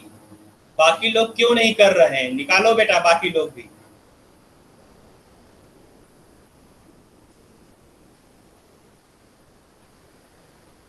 तो यहाँ देखो, इन दोनों को इस तरह से कंबाइन करोगे, थर्ड इक्वेशन बन जाए। मान लो जो फर्स्ट इक्वेशन को मैंने स्मॉल a लिख दिया, इसको मैंने स्मॉल b लिख दिया, ठीक है। अब देखो यहाँ पर जो तुम्हारा गिवन इक्वेशन है उसमें कार्बन डाइऑक्साइड प्रोडक्ट साइड में है, तो कार्बन डाइऑक्साइड कहाँ पर है? नंबर 1 पे। तो जो a है, a को तुम एज सच रख लोगे, ऐड करोगे, है ना। अब यहाँ पर रिएक्टेंट साइड में कार्बन मोनोऑक्साइड है, जबकि यहाँ पर प्रोडक्ट साइड में कार्बन मोनोऑक्साइड है। तो B को रिवर्स करोगे कि नहीं? B को रिवर्स करके A में ऐड कर दोगे, ठीक है। B को रिवर्स करके A में ऐड कर दोगे, जो तुम्हारा इक्वेशन C है वो मिल जाएगा। इक्वेशन C मिलेगा कि नहीं? मैं दिखाऊं नीचे करके। A में B को उल्टा करके ऐड करो, A में B को उल्टा करके ऐड करो, C मिल जाएगा, है ना। तो अब देखो A को तुमने यहाँ पर उल्टा नहीं किया, A को ऐसे ऐड किया है, तो ऐड करने पर जो एंथैल्पी वो भी ऐड हो जाएगा, -94 किलो कैलोरी, ठीक है। B को तुमने उल्टा किया, देखो -B, ठीक है। तो जो B है, B को माइनस किया है, तो B को उल्टा कर दोगे यहाँ पर, ये भी आया है यहाँ पर। जिस तरह जो ऑपरेशन तुम्हारा रिएक्शन में होगा वो एंथैल्पी में होगा। तो इसको माइनस किया है, तो -26.4 किलो कैलोरी, दोनों को ऐड करो। ऐड करने पर आई थिंक ये आ जा रहा है, ठीक है, -67.6 किलो कैलोरी। आ रहा है कि नहीं? Yes sir. सबको समझ में आ रहा है बेटा? Yes sir. कोई ऐसा इसको समझ में नहीं आया बोलो। सबको समझ में आ रहा है? सब बोलोगे? सब बोलो बेटा यहाँ पर। Yes sir. सबको समझ में आ रहा है? Yes sir. यस। नहीं समझ में आया? नेक्स्ट क्लास में क्वेश्चन पूछ कर सबसे पूछूंगा मैं, घबराओ मत, तुम लोग बोल नहीं रहे कुछ। What is the heat evolved using neutralization HCN? देखो यहाँ, ठीक है। सेकंड में यहाँ दिया गया, सेकंड क्वेश्चन में, What is heat evolved using neutralization of HCN by strong base? Heat of ionization of HCN is 10.8 kilo calorie. इसका फॉर्मूला मैंने ऊपर लिखवाया था, delta H of neutralization is equal to -13.7 plus delta H of ionization of acid plus delta H of ionization of base। ये formula मैंने ऊपर लिखा था। अब heat of ionization of HCl पूछ रहा है, ये तुम्हें निकालना है। Heat of ionization of HCl, heat of neutralisation of HCN is equal to -13.7 plus, तो एसिड का आयनाइजेशन देखो दिया गया है, हीट ऑफ आयनाइजेशन मतलब एंथैल्पी ऑफ आयनाइजेशन। क्या लिखो यहाँ पर? यहाँ दिया गया है 10.8, ठीक है, लिखोगे 10.8। ये भी किलो कैलोरी में दिया गया, तो ये भी किलो कैलोरी में, कोई प्रॉब्लम नहीं। और जो बेस बेटा क्या है यहाँ पे देखो, बेस यहाँ पे स्ट्रॉन्ग बेस है, तो 0 लिख दोगे। तो डेल्टा H ऑफ HCN कितना आएगा? कितना आएगा बेटा? 2 कितना आ रहा है? -3.1। -2.1। 3.1 3.1 किलो कैलोरी पर मोल, किलो कैलोरी लिखोगे, ठीक है, -3.1 किलो कैलोरी। तो अब ये जो सोल्यूशन इसको मैं ओपन कर दे रहा हूँ यहाँ पर, 2.9 लिखा गया है, 2.9 2.9 आ रहा है ना बेटा यहाँ पर, तुमने गड़बड़ किया होगा कुछ ना कुछ। yes sir yes sir 2.9 तो आंसर यहाँ पे जो दिया गया सही लिखा गया है, सब्ट्रैक्शन कुछ गड़बड़ किया होगा, ये देखो सब्ट्रैक्ट करोगे 2.9 तो आ रहा है यहाँ पर, देखो 2.9 आ रहा है, ठीक है, सही कर लो बेटा, जिसने भी गड़बड़ किया सही कर लो। और ऊपर वाले देखो 67.6 आ गया यहाँ पे, देखो ऊपर जो फर्स्ट क्वेश्चन था है ना, तो इसका आंसर दिया गया 67.6 किलो कैलोरी, ठीक है। आगे चले, आगे हम लोग पढ़ना Yes, sir. है बॉन्ड एनर्जी, हम लोग पढ़ना है बॉन्ड एनर्जी, ठीक है। अब देखो बॉन्ड एनर्जी क्या होता है, इसको ऊपर डिफाइन किया गया है बॉन्ड एनर्जी को, तो बनने जा रहा है, हाँ आ जाओ खुल जाओ, देखो यहाँ पर तो लिखा गया है बॉन्ड एनर्जी के बारे में, bond energy of any particular type of bond in a compound may be defined as the average amount of energy required to dissociate 1 mole. Avogadro number of bond of that 1 mole, और Avogadro ये Avogadro में हटा दो, ये कुछ सही नहीं बैठ रहा है यहाँ पर, ठीक है। 1 mole को मैं डिलीट कर दिया, 1 mole of bond of that type present in the compound. Bond energy is also called enthalpy of formation of bond, ठीक है। तो बॉन्ड एनर्जी क्या होगा बेटा, एक पर्टिकुलर बॉन्ड को डिसोसिएट करने में जो एनर्जी लग रहा है उस एनर्जी को बॉन्ड एनर्जी बोलोगे, और बॉन्ड एनर्जी को बॉन्ड डिसोसिएशन एनर्जी भी बोला जाता है, ठीक है। बॉन्ड डिसोसिएशन एनर्जी का अमाउंट वही होगा बेटा जो बॉन्ड फॉर्मेशन एंथैल्पी है, ठीक है। जैसे तुमने यहाँ पर HCl लिख दिया, HCl, तो HCl के बीच में एक कोवेलेंट बॉन्ड है कि नहीं, तो 1 मोल इस कोवेलेंट बॉन्ड को ब्रेक करने में जो एनर्जी यूटिलाइज होगा उसी को तुम बोलोगे बॉन्ड एनर्जी, ठीक है। तो जो बॉन्ड एनर्जी, अगर तुमने बॉन्ड को बना रहे हो तो बेटा तो क्या होगा, bond formation enthalpy, enthalpy of formation of bond.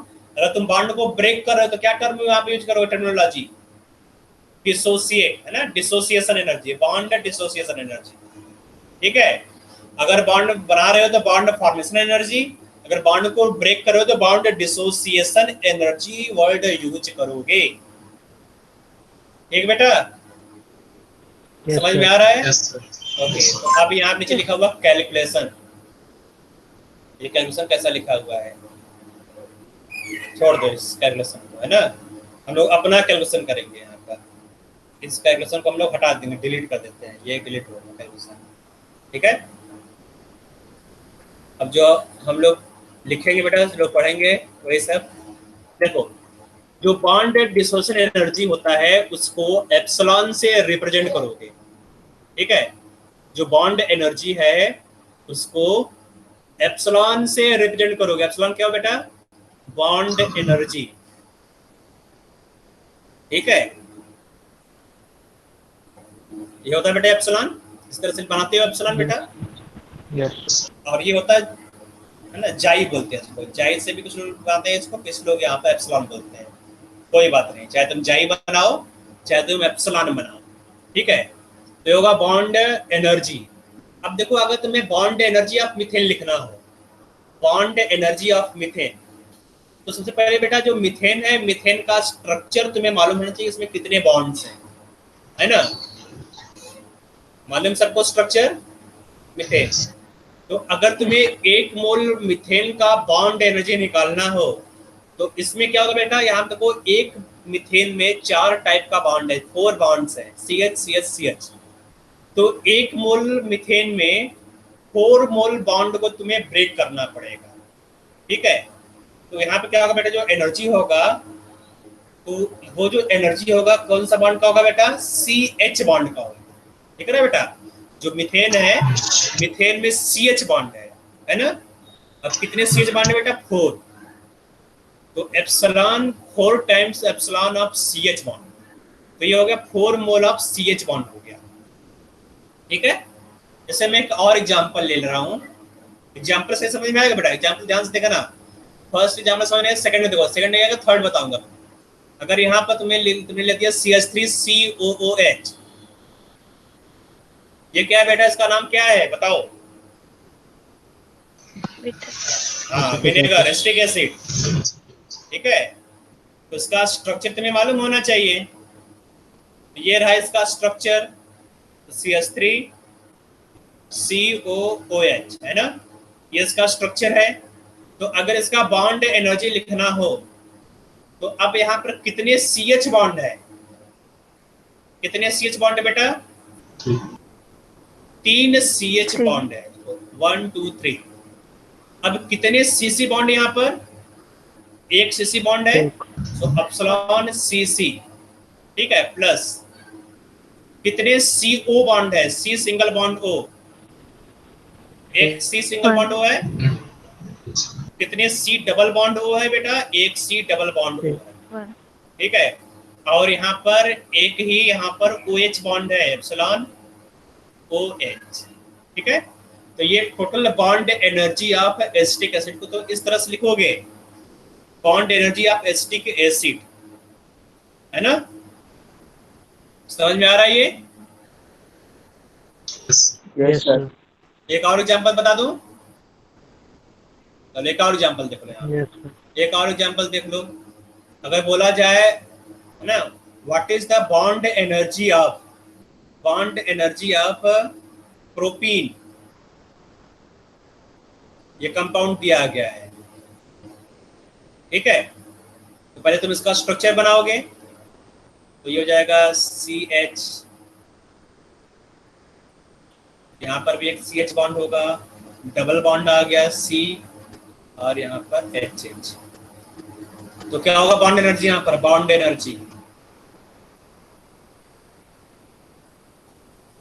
बोलो बेटा, तुम लोग बोलोगे कितने CH बॉन्ड यहाँ पर है? 6।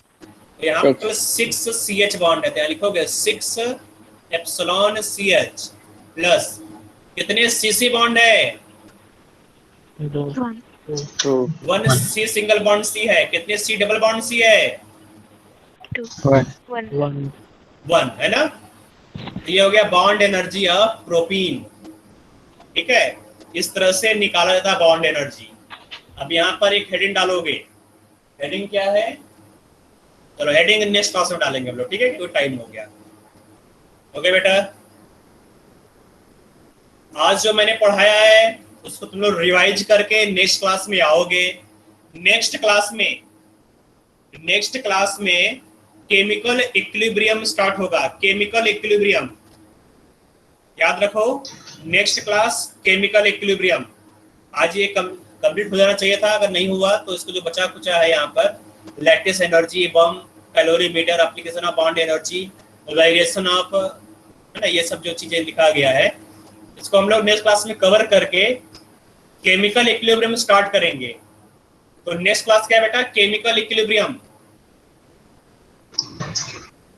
केमिकल इक्विलिब्रियम, ठीक है, इक्विलिब्रियम, यहाँ पे इक्विलिब्रियम है। तो जिसको जो डाउट है वो पूछ लेंगे। डीबीपी दिया गया है बेटा इस चैप्टर का। इस चैप्टर में कितने डीबीपी दिए जा चुके हैं बेटा?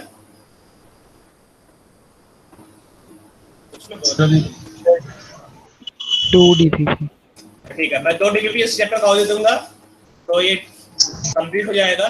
2 डीबीपी होने पर कंप्लीट, क्योंकि ज्यादा क्वेश्चन मैं यहाँ क्लास में ही करवा दे रहा हूँ, तो डीबीपी की जरूरत नहीं है। तो बाकी क्वेश्चन मैं डीबीपी में दे दूंगा। 2 डीबीपी और मिल जाएगा, कंप्लीट हो जाएगा। एक हो जाएगा तुम्हारा थर्ड लॉ, सेकंड लॉ का, और एक में दे दूंगा थर्मोकेमिस्ट्री का। ठीक है, तो टोटल 2 डीबीपी हो जाएगा, कंप्लीट हो जाएगा। ओके, तो तुम लोग नेक्स्ट क्लास में पढ़कर आओगे, केमिकल इक्विलिब्रियम पढ़कर आना है। ठीक है, अच्छा आज तुम लोग, कल तो टेस्ट हुआ था, टेस्ट तुम लोग बोला नहीं, टेस्ट का डिस्कशन होना था। कैसा रहा बेटा टेस्ट का पेपर? अच्छा गया था। अच्छा गया था, कोई डाउट नहीं था ना उसमें ज्यादा कुछ बड़ा सा? No sir. ज्यादा है।